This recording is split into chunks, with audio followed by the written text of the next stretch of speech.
Hello everyone, my third scholarship artifact is an article titled Redefining Military Readiness, Integrating Recovery and Injury Prevention into Operational Performance, prepared for submission to military review. I wanted to translate existing evidence into operational guidance for military leaders responsible for readiness. Musculoskeletal injuries continue to be a significant threat. They reduce deployability, increase healthcare utilization, and diminish operational performance. Although decades of research identify modifiable risk factors, much of that evidence remains disconnected from everyday leadership and training decisions.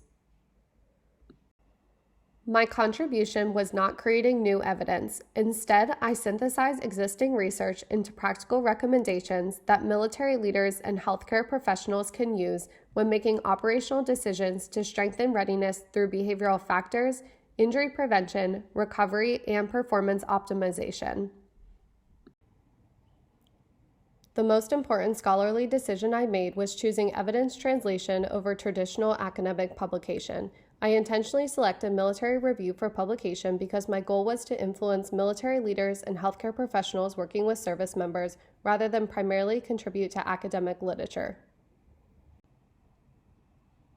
Selecting the publication venue fundamentally shaped every subsequent decision. Military review prioritizes operational relevance, accessibility, and leadership application, requiring me to communicate evidence differently than I would in a peer-reviewed journal. This helped me develop the outline for my paper. Evidence consistently demonstrated that sleep, stress, recovery, and training load interact to influence injury risk.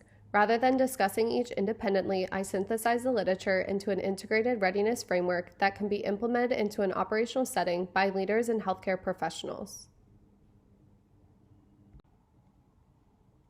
The organization of the manuscript itself was a scholarly decision. I intentionally progressed from defining the problem of musculoskeletal injury burden on service members to explaining why injuries occur before presenting recommendations that leaders can realistically implement to support injury prevention protocols. One of the manuscript's primary scholarly contributions was developing the integrated readiness framework.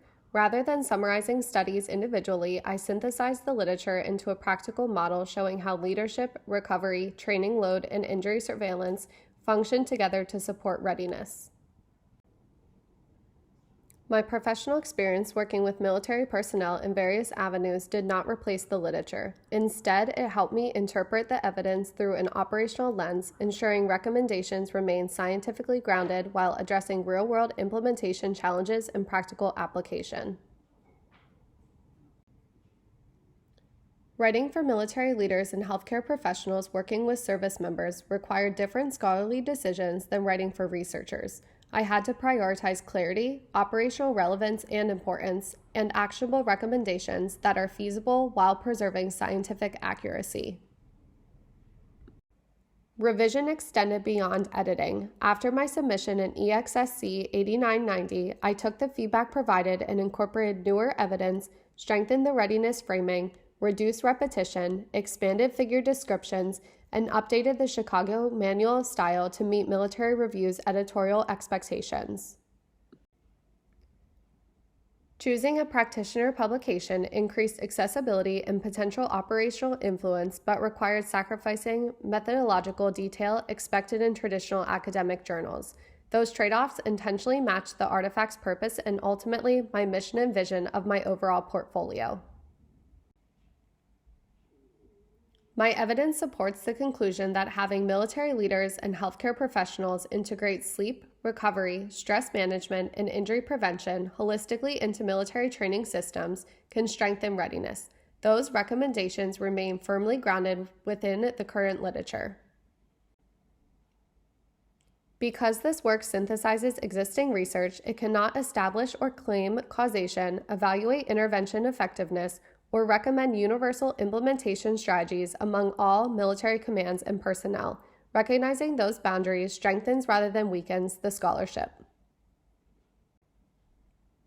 This artifact fundamentally changed how I approached scholarship. I became more intentional about identifying the audience first, then selecting the appropriate evidence, framing, and publication strategy. It also helped me better connect to my greater portfolio by supporting my mission, vision, and research foci.